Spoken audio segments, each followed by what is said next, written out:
যে সরকারি আসুক, শুভেচ্ছা অগ্রিম। সবাই ফিতা কাটে, কিন্তু অপু বিশ্বাসী হচ্ছে ফিতা কাটা নায়িকা। ওই রকম আমার আসলে স্পেশাল কোনো মেমোরিজ নেই। আমার একটাই কথা, আমি সিনেমা করেছি, সিনেমার দিনেই আসলে ভালোবাসা দিবস ওখানে সকালে স্টার্ট হয়েছে।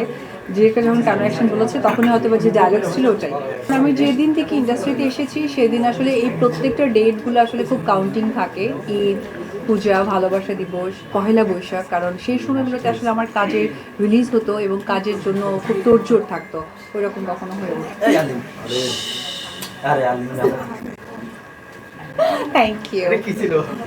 এটা হচ্ছে আমার সিনেমার যে ফার্স্ট লুকটা সবাই দেখেছি এবং এটা নিয়ে অনেক বেশি কিউরিয়াস, তো তার জন্য ওয়েট করতে হবে সিনেমা রিলিজের জন্য।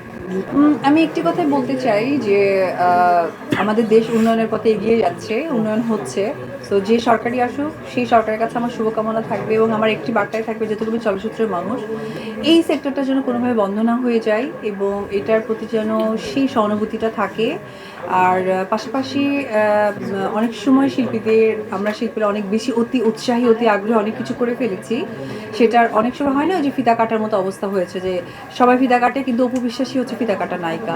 তো এরকম অনেক বিপদের মুখে বা অনেক ঝামেলা হয়তো বা হতে হয়েছে। তো সেই জায়গা থেকে বলবো যে আমি পার্সোনালি অপু বিশ্বাস, আমি যেমন শিল্পী সত্তাটাকে ধরেই আসলে মুভমেন্ট করা। সো ওই জায়গা থেকে আমি বলবো যে যে সরকারি আসুক, শুভেচ্ছা অগ্রিম।